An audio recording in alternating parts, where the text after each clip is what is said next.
everybody. I'm Melissa Nielsen with Waldorf Essentials. And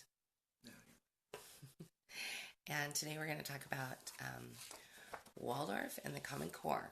And then I'm also going to talk a little bit about what makes Waldorf Essentials even more appealing when it comes to the Common Core.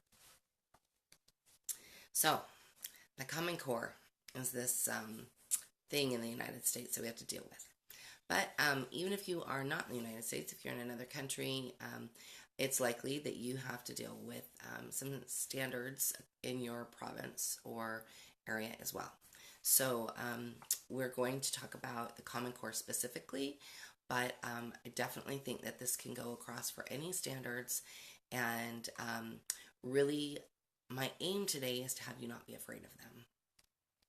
When I started thinking about, how to put together the stuff that I put together that I'm going to talk about, it was several years ago. We were I was actually in the middle of extra proceedings with my ex-husband, and he just was demanding that we meet the state standards with regards to our homeschooling. And unbeknownst to him, everything we were already doing was already meeting the state standards. I'm one of those people that when something is put before me that looks really complicated and scary, I put my hat on from my years of being pre-law years ago, and I decide to research it to death. And so I did that. So I pulled it out, and I started to really understand that there is a huge difference, and a lot of families don't know this. Actually, a lot of educators even don't know this. There's a difference between the Common Core standard and the Common Core curriculum. Big difference. Good morning to everybody who's watching. So to understand the difference, you have to understand that the curriculum was written after the standard. So often when people say, does your curriculum, meaning ours or any curriculum in general, does it adhere to the Common Core? Well, yes. Any curriculum can adhere to the Common Core. Any curriculum. It's all about how you look at and read those standards. So there's a difference between, like I said, the standards. The standards are really just the what they want children to know in a certain time frame. The Common Core curriculum, well, that's a whole different animal, and it's what they're using directly in the public schools.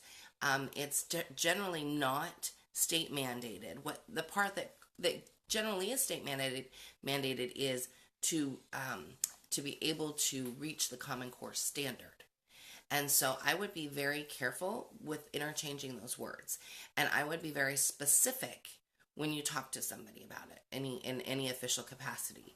If somebody says, oh, I don't care what curriculum you use, like if you're in a charter in California, say, I don't care what curriculum you use as long as it adheres to Common Core standards. Okay, got it, done. But if they say, I want you to use the Common Core curriculum, then you have to say, okay, you need to show me that. You need to show me what you're recommending there, because our curriculum, any curriculum, can meet the standard. And so I want you to be very careful with that wording. Like I said, most people do not know the difference between the standard and the curriculum. And so hopefully I'll send you away today armed with some more information. The standard is, again, I think it's very, it's not very hard. I think that a lot of people get tripped up on it because of the wording. And so you have to break down the wording. And we've actually done that. We have a document that is not very much money. It's like $14 that we put together. And actually, if you have Thinking, Feeling, Willing, you already have this. If you have a Writing Your Own Curriculum course, you already have this as well. It is just the portions of that course that go through all of the Common Core standards. And we talk about what each standard is, how Waldorf meets it. I'm going to answer questions here, and please stop me, honey, if there's questions on your end. What's wrong? Someone has said there's no sound on YouTube, and I get a message on here, but it doesn't show up on the chat on the computer. Pause. I'm going to I'm going to read a comment here. So Vanessa says, sadly can't wait now, but will want to watch this later. Yes, please come back and watch it later, especially if you are really struggling with this. I hope you'll cover how do Waldorf homeschool children do unstandardized testing, even if they're required to test by state law. Yep, we're going to talk about that. We're going to talk about that. Don't worry. Don't worry. Come back and watch the replay later, and we'll also be on YouTube as well. Do we have YouTube sorted? Well, I had a message that appeared on my phone, but there's not a message that appears on the chat thing. There's 7 people. Okay, so hopefully we're good. We're in good shape. All right, so I'm going to start with the very basics here. Many states will. Okay. So somebody said there was sound on YouTube, but they couldn't hear, so they moved over to Facebook. It wasn't very loud. Oh. So, anyways, here we go. So when it comes to state testing, let's just cover that right off the bat. Many states require testing at different intervals. And the reason why they require testing at different intervals is, to be frank and honest, they cannot afford to test at every state or at every level. And so they test at intervals. And so that interval is often, depending on your state. I've lived in Idaho, Utah, now California. It's often like 1st, 3rd, 5th, 7th. It's like these benchmark areas that they recommend. Some also test in kindergarten. The state of California allows you to opt out of any and all testing, always. As a state rate, I don't know how long we're going to have that. There's a lot of things going on with the California education system, and so I say what I'm saying now as like light, because I'm not sure that that's going to be the case for always, but it is the case for right now. You can opt out of testing, and your child can opt out of testing even if your child is in school. They can opt out of testing. Like if they're in a public school, they can opt out of testing. And so we have that here. And when we were in Idaho, and we were with a charter in Idaho, the testing was required. However, they made accommodations for us as homeschoolers. And, I was able to say, when we were testing, say, on the kindergarten level, I was able to say, well, we're not doing letters yet. However, here are some things that we are doing. Now, I know that's not always possible. It's possible in some cases. You are just going to have to tackle those letters in kindergarten. And I would say it's totally okay. Tackle the letters. Remember that reading is a long journey. And what it says that they're doing in kindergarten is not what it's going to say they're doing in grade 3. And so, if you have to jump through some hoops, jump through the hoops, but have fun with it. So you want to have fun with it with your child. And, I really like the alphabet book that we just finished with Reg Down. It's a great way to introduce the letters if you have to. And also, the other thing to keep in mind is that find out whether or not kindergarten is actually compulsory for your state. If it is not, and there are many states where it is not. So if it is not, I would not even go down the kindergarten road at all with the state. Just because you do something at home does not mean you have to do it. You have to be doing it in official capacity. And so, I definitely would not go down that road unless you absolutely have to. So then if you have to, then, I would choose something gentle, and I would say things like, well, we're working on the letters. And just be very confident. What happens is, if you're not confident, that's when you start to get the, we should get you some reading help, or, we should get you some, XYZ help. If you go in and you're confident, and I mean confident, like you know your stuff. You know what the state standards are. You know what the law says. You know what you have ahead of you. You've talked to other homeschoolers. So you know what you are going to experience when you walk into the testing situation. That will speak volumes to that testing coordinator. So if the testing coordinator knows that you know your stuff and they're not going to push you, it's kind of like when you go to that doctor's office and you don't want an extra prescription for something you don't need, and they're trying to write it out for you, and you just go, nope, sorry, don't need that. And if you're confident, then they'll leave you be. This is kind of the same sort of thing. Be very confident in what you're, what you're doing and how you're approaching it. And it doesn't matter if it's kindergarten or fifth grade. So if you know the law and you know the standard and you've been working on things, that's where I would put your energy. I would walk in and I would be very, very much, this is what we've been doing. We're fine to sit down for this test. And so the Nielsen's have been in a spot where we've had to test before. And we had to test through charter school testing when we lived in Idaho. And then after the charter school testing, and after I got him to chill out about that, him being my ex-husband, then we ended up doing tests that we took at home. And those you can do, there's several different testing programs. So there's the California Achievement Test that you can send away for. I think there's a couple of others. We ended up actually using test books from Barnes & Noble. And they were books that were Common Core standards, and I would spend a couple of weeks and we would go through the workbook and make sure they understood all the verbiage and all of that, and then we would sit down and take the test. And that worked well. I would suggest that if you have to test in any capacity, that you would do something like that for a practice for your child. Now, I'm also not thinking that you need to spend an insane amount of time on this. So I would do your Waldorf main lesson blocks, and then, have some of these workbooks. Now, like I said, at Barnes & Noble, I cannot remember the name of them. They're big and yellow, and they came for each grade, and they came for each subject that they were going to be tested on. So I would go and I would gather those. They were like $6 or $8 a piece. Go and gather them, and we would do our regular lesson blocks, and then about 2 weeks before the test, we would sit down, and that was all we would focus on. And I did the absolute best to keep it stress-free and fun for them. One thing to remember that somebody told me, and it's from a state capacity years and years ago, was don't stress about what they do on those tests, because nobody gets kicked out of public school. So if you are part of a charter and you are worried about testing, take a deep breath and go, what happens, happens. And, I think it's hard to make homeschoolers good test takers, especially in the early years. You can definitely help them with that as they get older and their tests get more rigorous and there are more parts to those tests. But I would not stress so much when they're younger. Opt out if you can.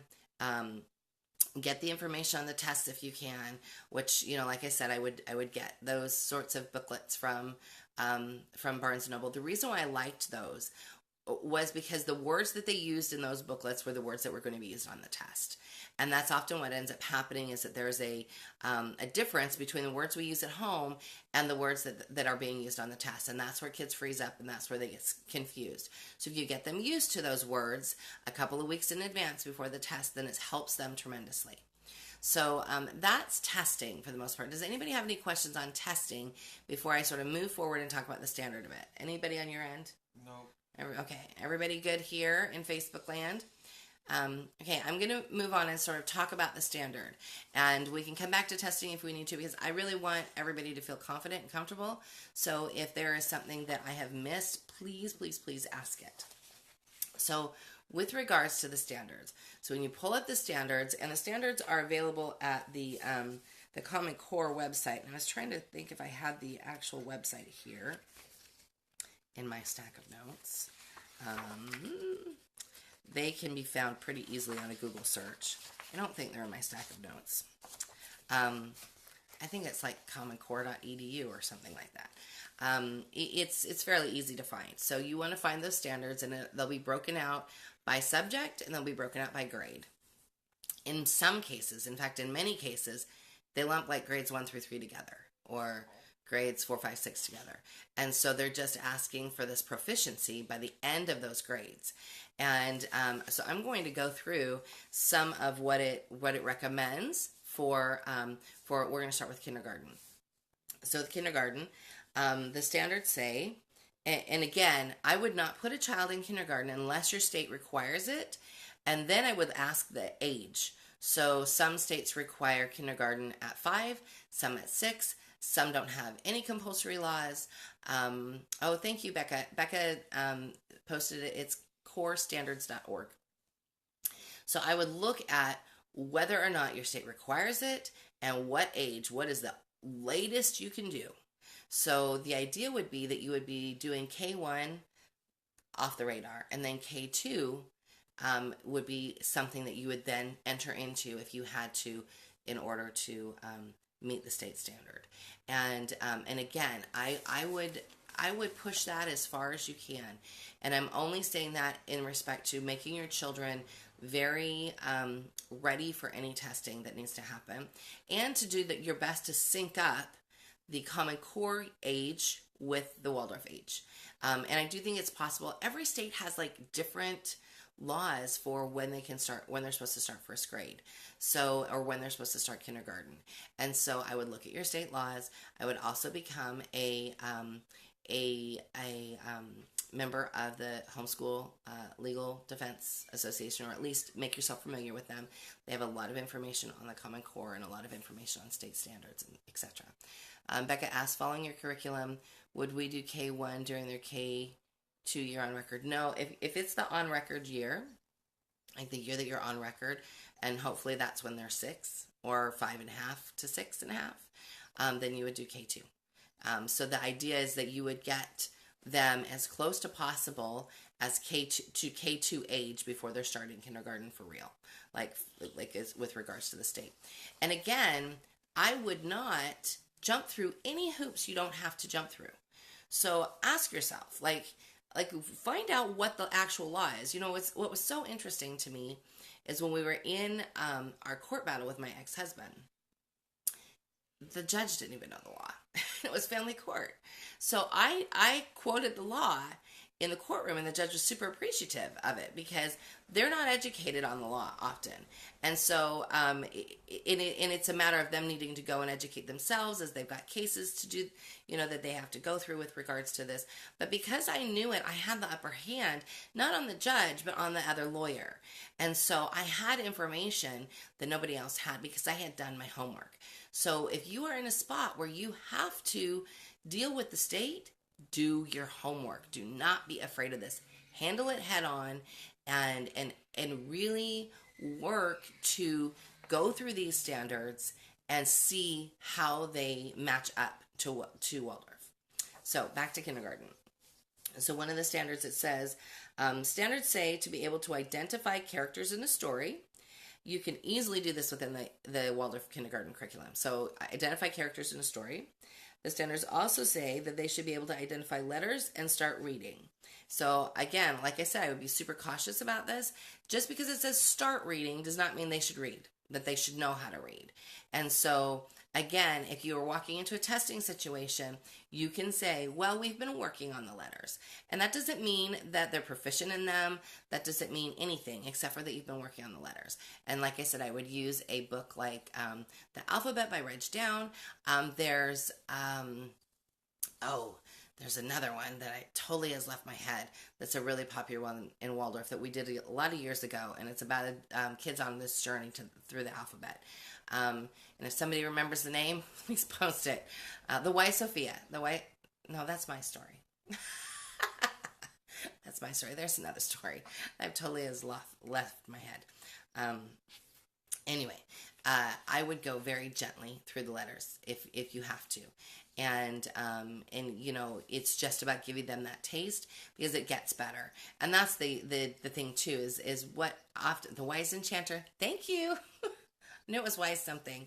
Somebody said the wise enchanter is the story. Yeah. So when you're going through, also remember that because they're not required to know everything in kindergarten on day one, that if you are testing in any interval with your state testing situation, that they're going to see progress over time. So that's what you need to focus on, is progress over time.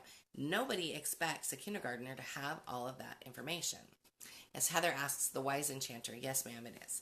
The wise Sophia is my story in grade 1. My brain is a little tired this morning. So keep that in mind when it comes to those first kindergarten tests. If you don't have to test, do not raise your hand and volunteer to test. Ask if it is required.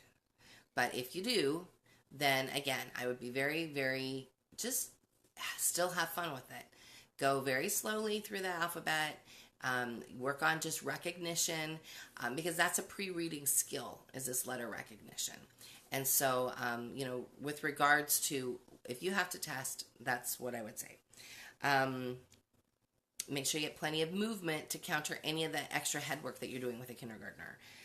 The standards say that they should be able to use a combination of writing and drawing to convey what happened in a story. And so I would say focus on drawing where possible, and have them dictate to you the writing portion and write it down. If you are part of a charter school where you have to turn in work samples, that would be a work sample right there. And you can in late, like, so if you're K2, true K2, so over 6, and they're forcing you to write because that's what you're being told you have to do, bring in some form drawing. Just to kind of loosen up their wrists a bit and help them with some spatial stuff with regards to writing, because that's, form drawing is a pre-writing skill. And so it helps a lot in loosening them up a little bit. But again, only if you have to, because I maintain that 7 or near 7 is the optimal time to start grade 1 in academics. So only do this should you have to. Okay. It says here, I wrote, these are my notes. As for the standards, they like children to know the use of capitals, nouns, verbs.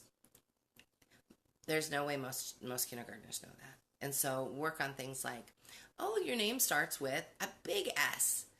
Daddy's name starts with a big E, or my name starts with a big M, and work on things like that. And then you're slowly bringing all of that in anyways as they're moving on through the curriculum. Just because the standard says that they want you to be working on this does not mean they have to be proficient. So make sure that you let yourself off the hook, take a deep breath, and knowing the difference between big letters and little letters, I think, is helpful if you have to test. And so then you can go on to, the next step is, this is why we use big letters sometimes, kind of thing. So you don't have to make it so sterile and not fun. So just find ways to make it fun. Okay, moving on to grade 1. And I'm not going to go through all the grades. I printed out a couple of grades because I wanted to give you the information and have you not feel so frustrated and scared. Scared is like what happens a lot. I sent out an email last night and to remind everybody about the call today, or the video today. And one of the things I wrote is something that happens to me a lot. So I'll spend a lot of time working with a mom. We'll be back and forth either in email or messenger. We'll get their kids all placed, and she's super excited to come to Waldorf, and she's like ready to jump in, and she's all kinds of excited because she knows this is what her kids need, and she knows this is what she needs. And then I get an email that says, I decided I'm going to stay with the state standards. I'm like, you don't understand. You can do both. You can absolutely do both. So, I want you to leave today feeling like, okay, I can do both. It does not have to be one or the other, because the standard is not the same as the curriculum. So, okay, first grade standards here. The standards say that they should be able to identify key details in a story and recognize key characters. Sounds a little bit like summary writing to me. They should use story illustrations to identify key parts of a story. Sounds like our drawing and painting to me. They should understand words, sentences, and paragraphs. And most kids that are that age can definitely understand some pieces. Casey says the standards are not developmentally appropriate. Public school curriculum is not based on development. Absolutely. Absolutely. And my aim here is really just how do you take those standards and meet them with the Waldorf curriculum. And so I think that, like I said before, I think that many educators do not know the standard difference from the curriculum difference. So you want to make sure that you educate them and you educate yourself first. But I'm going through these standards for, say, grade 1, a lot of them are actually easily met. So phonetic awareness, identifying beginning, middle, and ending sounds. That's something that we're doing by the end of first grade for sure. Understanding long and short vowel sounds. Again, something we're doing by the end of first grade. Read grade level text with understanding. So, not sure what they would consider grade level, probably higher, but absolutely can read some words with understanding for sure. I think the difference there is understanding. One of the things that I tend to really see with children that are taken through the Waldorf curriculum and taken through the letters and sort of having that more sacred experience, more calming experience, is that their reading has a different depth than, and not saying across the board, but different depth in the beginning where it takes other kids a little bit longer.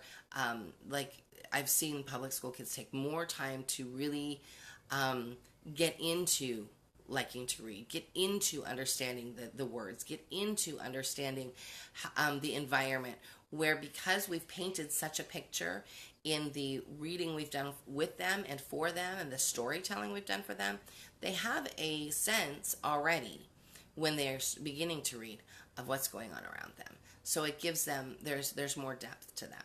I want to make sure I'm not neglecting anybody on YouTube. No questions over there? No, but okay. It seems like things are working. Okay, very good. Okay, other things with the language arts portion for grade 1. Printing in upper and lower case. That's something that if you're using our curriculum, you're already working with. And then, also remember that their goal for grade 1 is not something that has to happen on day 1 for grade 1. Most places that are testing at the end of the year. So you have all year long to be working on these things.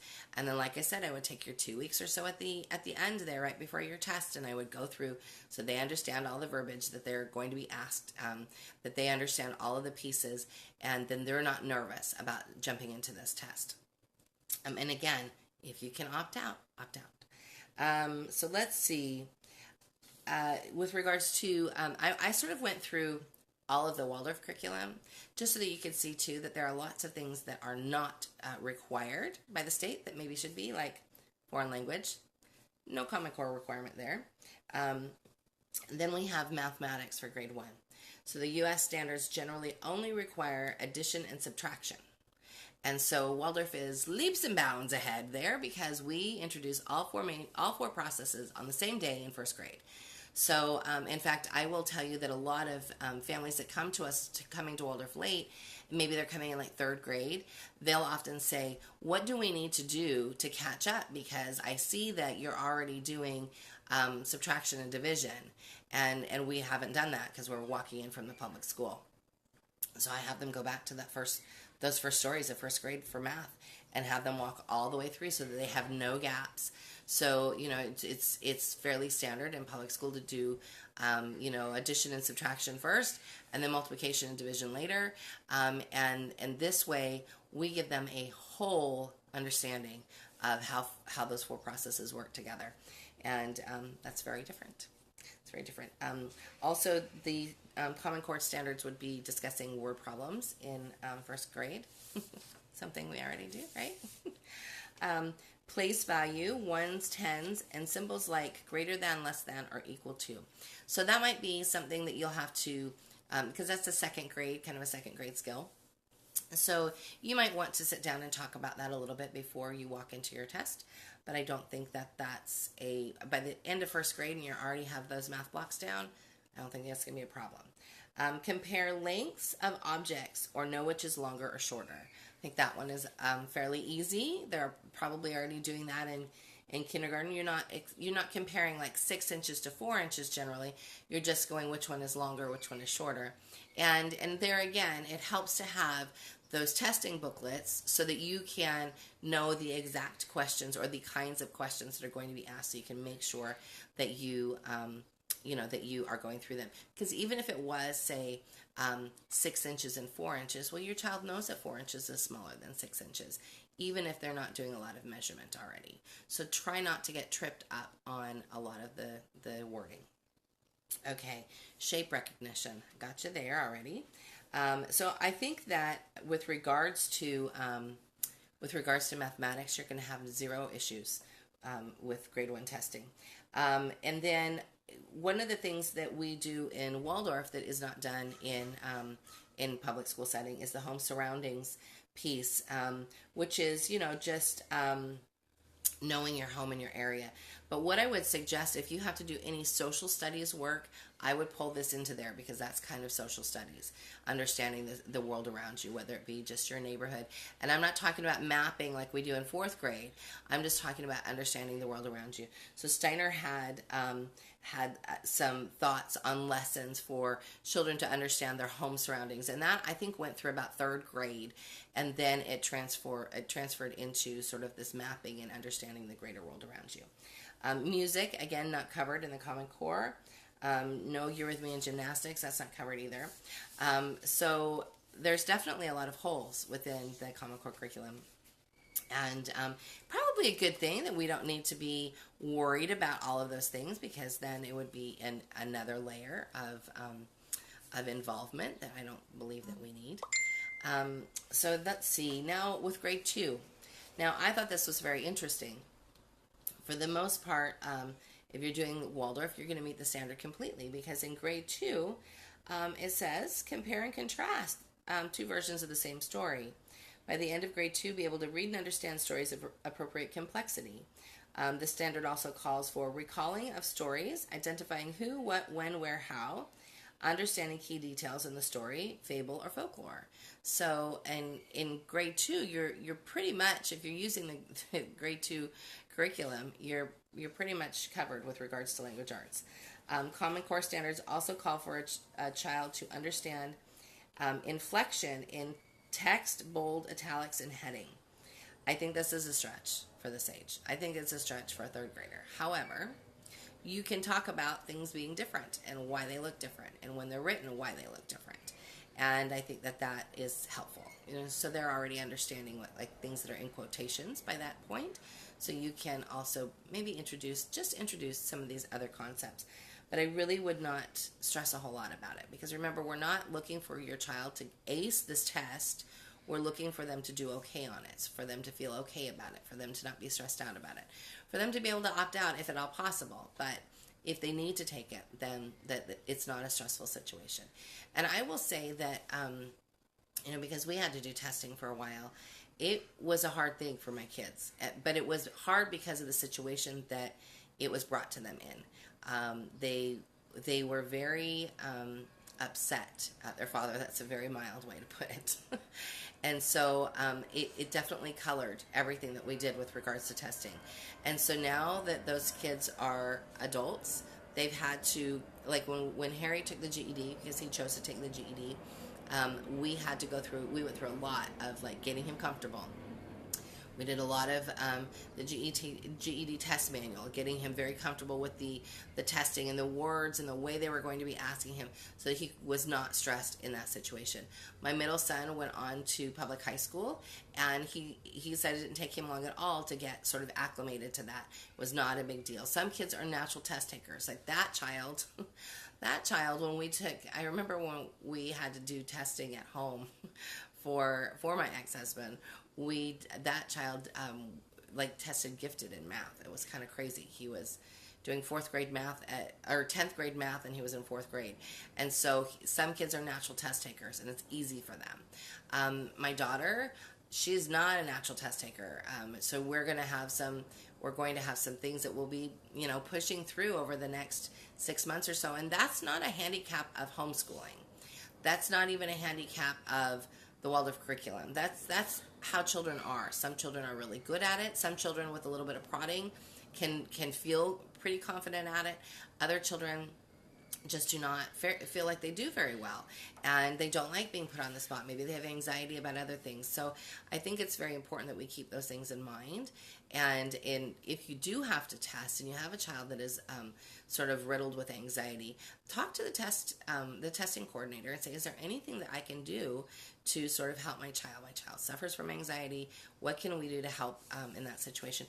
And you'd be very surprised at some testing coordinators are very accommodating. Some are not, but some are very accommodating to not just homeschoolers, but because if they were in the public school system, they would also have this anxiety. So, and it would be coupled with something else. So often they are very aware and able to help. I'm not saying always, but often. Okay, let's see. Grade 2, we go through all of these standards, and I really feel like you're not going to have a problem. I think that when it comes to mathematics, you're still ahead in mathematics. The Common Core focuses on addition and subtraction still for grade 2. Their math facts to 100. It does call for an understanding of place value, time, and money, which are all things you're working on in grade 2, so it should not be a problem. And in two-step word problems and mental math, all of these things are things that we're already organically doing within the Waldorf curriculum. It's already part of everything that we're doing. And so I want you to not be so stressed out about these things. I think that it's really easy to look at the words state standard and go, oh my gosh, I don't know how I'm going to do that. That's just not possible. And it's absolutely possible in just about every way. So, if you're part of a charter school where you have to hand in work samples, there are so many different ways that you can hand in work samples from all of the work that you're doing, that your main lesson book work, your drawings, your writing, any extra things that you do. Take pictures. I used to take pictures of all the modeling that we did and then made sure that we had all of the writing pieces.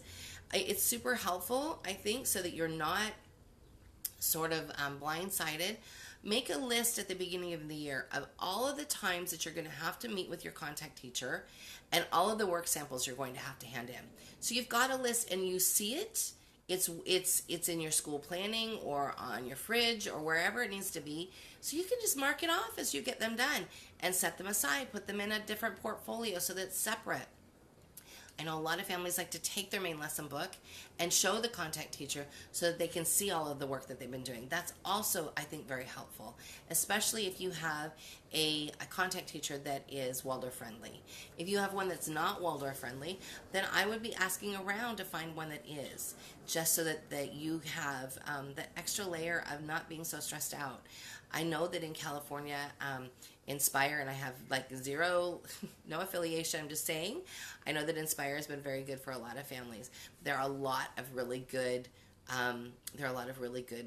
charters in California, that if you're using a charter and that's your choice, that you have your bases all covered. I know there is at least one down here in San Diego, a Waldorf homeschool charter. So that's a Waldorf charter school, and they've got a homeschool program. And I'm pretty sure there's one a little farther north as well. So I think you just have to really do your homework and really look around if you're going to choose to use a charter. If you're not, if you're sort of doing it like us, we file a PSA every year. We're off the grid with regards to the state. We have to fill in this paperwork and send it in, but they do not police anything that we do, and I like it that way. I really like not having to answer to anybody. And so, really think about that when you're making the choices. I know why people choose charters. I know that people choose them often. Sometimes it's for a safety net so that you've got, there's somebody else taking care of your paperwork. And sometimes most often it's because they give you cash. So I totally get it. I totally get that families want that added cash to their budget to be able to do activities and things like that. So I totally understand. But I think you have to stand back and you have to look at what your goals are as a family and whether or not those are hoops that you want to jump through. Because with that, then obviously comes the testing and having more people in your business than you need to. Okay, let's see. There's a question here. Have you ever heard of needing to produce work samples from a prior year, as in why you're supposed to keep copies of your tax return for several years? So I wouldn't say, I would say that if you're working with a contact teacher, it's the school's job to keep those work samples. But then at home, I do keep generally a year or so behind. When we left Utah, there's this idea in Waldorf that we keep all of their main lesson books always.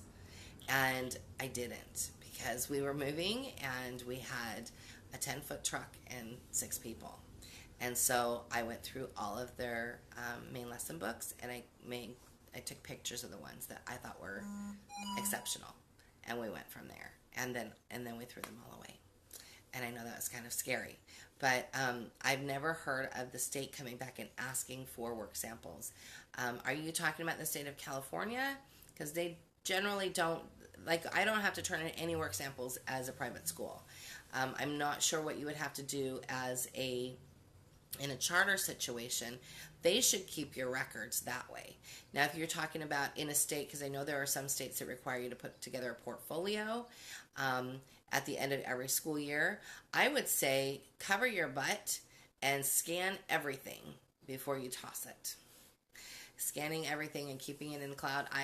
We have I have folders on our personal cloud that have that have each grade that we've made copies of for for filing our PSA. I keep all of that, all of our attendance and everything, so that it is, but I keep it electronically, so it's not sitting on my shelf, it's not taking up space. So, but in my experience, there's never been anybody that has come back, no school official that has come back and said, okay, well, I want last year's information, because they should have that. If you've been meeting with the district, if you don't have a charter and if you're meeting directly with the district, they should have you have, like, okay, Susie Cube turned in all their work for last year, check the box, marked it off, and you're done. So you should not have to turn that in again. But like I said, I would take whatever you've turned into the school, make sure you have good copies, scanned copies of it, and file it away somewhere so that you're covered your bases in case anybody asks. So that's what I would do. With regards to other Common Core standards, I think that that you can go through and really look at what it is that you need, and what it is that they're asking. And at every turn, you can meet something for Waldorf. I was going to look at some of the upper grades here, because some of them are actually kind of silly. Like in grade 3, it says, creating their own texts. Use linking words like because, therefore, and since. Well, sure. Of course they would be doing that, right? There's some things that I go, huh? Really? That's all you're asking for? And so it makes you kind of wonder how that's going, that's being put into place in the school setting. In the older grades, I would go directly. It's not in the document that we have, but I give you the link. I would go to the actual, because some of the older grades, the standards are quite lengthy. However, they're all easy to meet because they're not specific often. It's especially with things like history. There's nothing specific. It just, in science, it just says to be able to read and disseminate scientific information. And for history, it says to be able to read and understand historical information. It's not you have to know about the War of 1812 or anything like that. So it's definitely a very subjective and very much so an easy thing for you to be able to meet with your Waldorf curriculum. I'm trying to think here. Does anybody have questions as I'm going through here? I'm looking through my notes. If you've got questions, please ask them. I want to make sure that we cover any struggles or stressors that you might be having with regards to this, because I don't want you to decide, hey, I can't do Waldorf because of the Common Core. That's hogwash. You absolutely can. Let's see here. So this would be grade 4, language arts. Understand charts, graphs, and diagrams in a technology setting. I think that's fairly easy. Determine the meaning of words and phrases in a text. Hopefully they're already doing that. Compare and contrast points of view in a narrative. So in 4th grade, they're doing a lot of stuff with the Norse myth, and they actually do a lot of comparing and right within the curriculum. Introduce a topic or text clearly to state an opinion. In my opinion, or in my experience, most 10-year-olds are pretty opinionated, so it's not a problem. Link an opinion and reasoning words like for instance and so on. Use pronouns and relative adverbs. Again, don't be worried and stressed out by any technical jargon. Break it all down and look at what you are actually doing in your schooling. You're already bringing in all of these grammar concepts, and so you're really just making sure that you're crossing those T's and dotting those I's with regards to what the standard is. And so you could use it, perhaps, if you're really worried about it. You could use it for some of your lesson planning to make sure that you get in all of those pieces. But I really think that you're not going to have a struggle.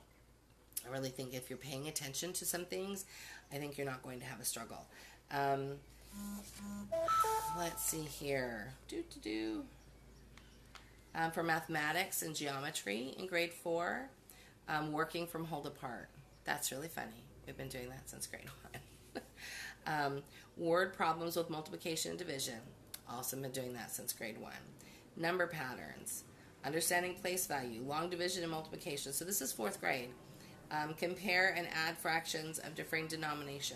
So that might be 4th, 5th grade. Beginning decimal place value. Again, 5th, later 5th. Understanding units of measure. Area and perimeter for squares and rectangles. Beginning geometry, points, lines, segments, angles, etc. So there are some things that don't match up completely. But again, if you're testing over time, they're going to be looking at your scores over time. So don't worry about the when you go in, it's just a snapshot in time. So do the best you can. That's what I always told my children. Do the best you can. Then we're going to go have ice cream when you're done. So let's just get through it. Do the best you can. And keep it fun. So I hope this has been helpful. I really, I want to say if you are ever a Waldorf Essentials customer and you're using our curriculum and you are faced with needing to really have an understanding of either a specific part of a standard or how we can help you meet that standard, all you have to do is email us and ask. We are super happy to help you. You can hop on the Ask Melissa group and ask. So I would say, I need help. How do I meet this state standard? And then quote the state standard. I'm always happy to help you. That's part of what you get when you get Waldorf Essentials. You get us all. I'm happy to help you in any capacity when it comes to that, because I know that it can be nerve-wracking and I don't want you to be stressed out. So I want you to be feeling very comfortable and confident that when you buy Waldorf Essentials, that you are buying somebody that can help you for life. That we are there to help you with all of these steps. And in many cases, I have written letters to districts. I have written letters to foreign governments saying that we've worked together and really been able to communicate to whoever those officials are that you have been working with somebody who knows what they're doing. I do that often. Just wrote 2 letters in the last 2 months. And they weren't for the United States. They were for other countries. One I think was for France and one was for England. So you just have to not feel stressed out about it. You have to realize that when you're working with us, you have somebody that's by your side, somebody that can help walk through all of the muck that it kind of feels like sometimes. I also really want to encourage you to not be afraid of this in any capacity. I want to encourage you to go, okay, I can take this on. This is okay. Casey says, if you are with a charter, I think you just need to educate your CT or your teacher, your contact teacher. Yes.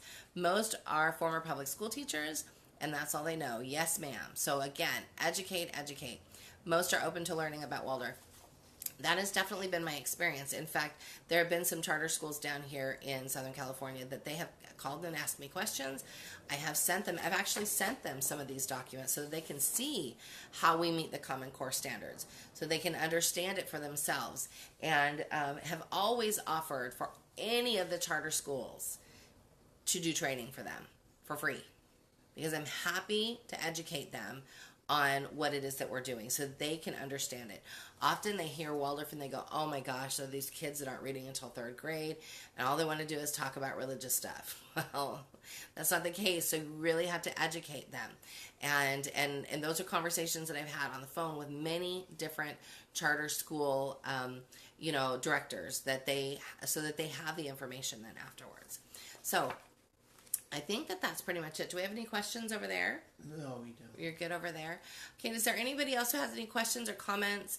I really wanted to be able to, tackle any struggles that you might be having. I think the biggest thing is, like I said, don't be afraid of this. When you're afraid, they know you're afraid. and you want to be confident when you're walking into any situation, whether it be testing with a charter school, testing in a state capacity where you have to go into another school to test, and you have to meet with, say, district people or an education ministry person. I want you to feel confident in it. I want you to not feel like you are, that, oh no, they're going to take my children away. Or, oh no, they're going to make me go to public school. Or, oh no, I want you to feel confident that you are meeting the things that they need to meet, that they've asked you to meet. That's why you ask questions. So you want to know exactly what it is that they're wanting from you. And it's often that they don't want to be very exact. And so I would ask people that have gone through it before. I would get on your local homeschool group and say, hey, I have a meeting with X, Y, and Z, and it's time to turn in my portfolio or whatever it is that you're doing, and ask for recommendations. Say, what have you done? What do I need to worry about? What are my pitfalls here? So you want to make sure that you're keeping attendance if you have to, that you're turning in those pieces so that your bum is covered. If you're going to go down this road or you live in an area where you have to, take care to cover your bases so that you do not get caught with your pants down. When you can take that bit of prevention, then it helps you so much. Our last Planning for Peace journal that we just released this year, there's a place in the back for attendance. So just keep your attendance there. It's so much easier. Take your journal in and show them your lesson plans that you have planned out. Show them what you have done. I had more than one person tell me that their contact teacher was very impressed with their Planning for Peace journal because of how detailed it was. So take it in and show them. And then you take in your work samples and show them those as well. Do not be afraid of this process. Being afraid of it and being stressed out about it really just will make you struggle. And so the idea is there's no struggle here. You just do what you're supposed to do and turn it in and act confident. That's what you need. So I think that, one more. It's also helpful to find out what score is required in your state. In New York, you have to have a score below the 3rd percentile to be called out and have your homeschool put on probation. Okay, well, that's good to know. So yes, it's very helpful to know all of the requirements for your state. I think that that when, one of the things when we moved from Idaho to Utah, I was like, oh crap, in Idaho I had to do nothing. It was great. The only person I had to answer to there was my ex-husband. And so I had hoops to jump through there, but that was different. I wasn't dealing with the state. When I moved to Utah, then you have to let the district know. You have to get your vaccination paperwork. You have to do all of that. But when I moved to California, it was a big leap. It was a big leap. So it's about educating yourself on where you live and where you're homeschooling. So I like this, that you said that you have to have a score below the 3rd percentile in order to be called out for your homeschool to be on probation. So probation also doesn't mean that you can't homeschool. It means that, hey, we've identified this area here. We'd like you to get better at it. So rather than taking it as being butthurt about it and being frustrated, just go, okay, well, what do I need to do to sort this out so that we can meet these standards, so that we can jump through these hoops? And so I would listen to what they're asking of you, and then find a way to meet it. And again, if you're using our curriculum, it's very easy for you to just say, hey, I got this letter from the state of New York, and our homeschool's on probation, and this is why they said it's on probation. So I would say, all right, let's map out a plan. Let's map out a plan so that you can show this improvement. So I think that it doesn't need to be something that you're afraid of. It definitely should be something that you are diligent about, especially if you live in a state where you need to be, and otherwise move. Otherwise move someplace where it's not so stressful. Idaho, I understand, it's a great place, and the borders are open. I'm just teasing. It's also very cold there, but a beautiful place as well. Anything else on your end? Okay, I think we're going to close up. So if anybody has any comments or questions and you're watching this on the download, please feel free to message me. You can catch me on Facebook at Waldorf Essentials with Melissa Nielsen, or you are welcome to send me an email at melissa@waldorfessentials.com. I hope you guys have a wonderful week. Again, if you're interested in this document that we put together that has the standards, you can go to melissanielsen.com/core, and get this document. So if you have any questions, just let me know. Hope you guys have a wonderful week. Bye now.